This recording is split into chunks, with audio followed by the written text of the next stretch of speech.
You wake up abruptly in the middle of the night.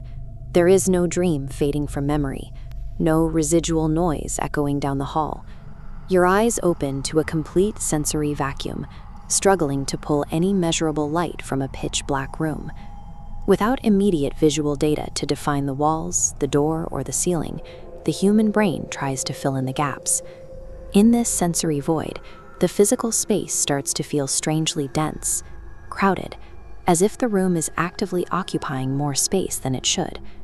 Confronted with an invisible, undefined presence, the mind reaches for its primary psychological shield, rationalization. You tell yourself you are imagining things. You convince yourself it is simply a trick of the darkness. This neurological model illustrates how the brain handles a threat it cannot see. When fight or flight are not viable options, the amygdala triggers a third evolutionary strategy, tonic immobility. We call it the freeze response. The brain deliberately forces a systemic shutdown of the motor system. By committing to absolute physical stillness, the body attempts to evade predatory detection. You stay quiet, you don't move. You simply watch the room, letting your hypervigilance map the surrounding space for danger. This strategy has kept mammals alive for millions of years.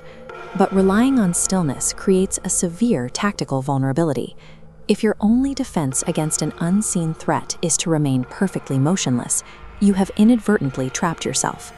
The first confirmed anomaly breaks the darkness. 2 faint dots appear near the corner of the room, hovering low, dangerously close to the floor. The brain immediately attempts reality testing. You try to assign a logical source, a reflection from a street lamp, a trick of the dilating pupil. You slowly lift your hand and wave it in the air, executing a minor physical test to prove the threat isn't real. The test fails. The dots do not react to the movement. They do not blink. They remain fixed, staring entirely unbothered by your attempts to rationalize them.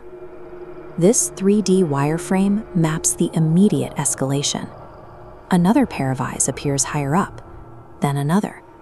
Dozens of focal points emerge at varying elevations and angles. Notice how every single cone of vision connects, intersecting directly on the bed. Evasion is mathematically impossible. Overwhelmed by the data, the rational mind retreats.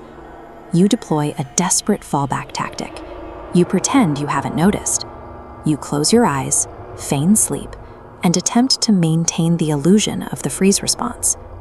The physical sanctuary of the bedroom no longer exists.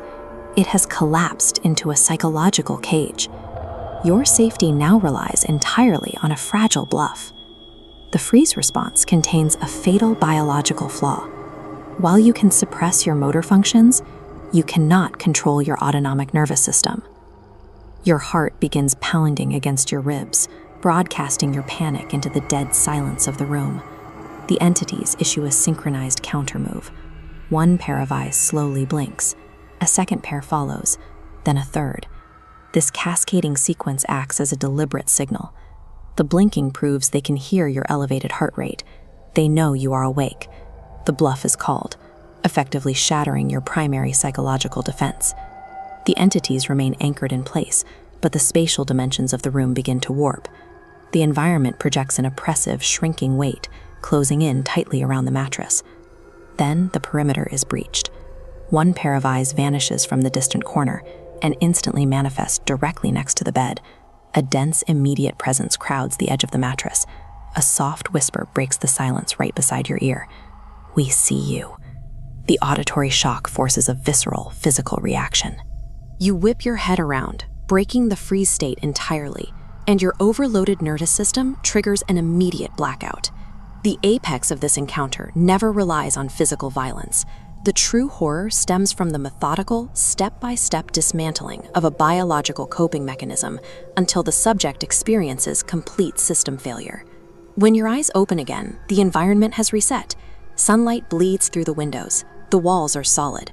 The shadows are banished. It is a completely normal morning in a completely normal room. Your brain rapidly seizes the daylight to execute a psychological reset. The intense terror of the night is neatly filed away under a familiar, safe label. It was only a nightmare. To finalize this grounding technique, you get out of bed and walk to the mirror. Checking your own reflection acts as a biological anchor, confirming your physical reality after a severe panic event. You look into the glass.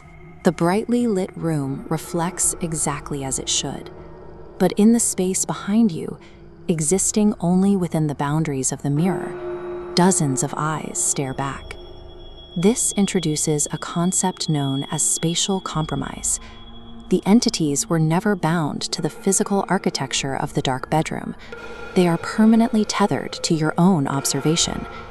By appearing in the glare of the morning light, the presence shatters a deeply ingrained human assumption. Daylight offers no natural ward against the things that watch us. True horror functions as a parasite of perception. If the threat exists within your field of vision rather than your geographic location, your physical environment becomes irrelevant. The nightmare is no longer an isolated sequence trapped in the REM cycle. It is an enduring reality. It wakes up when you do, quietly hiding in plain sight.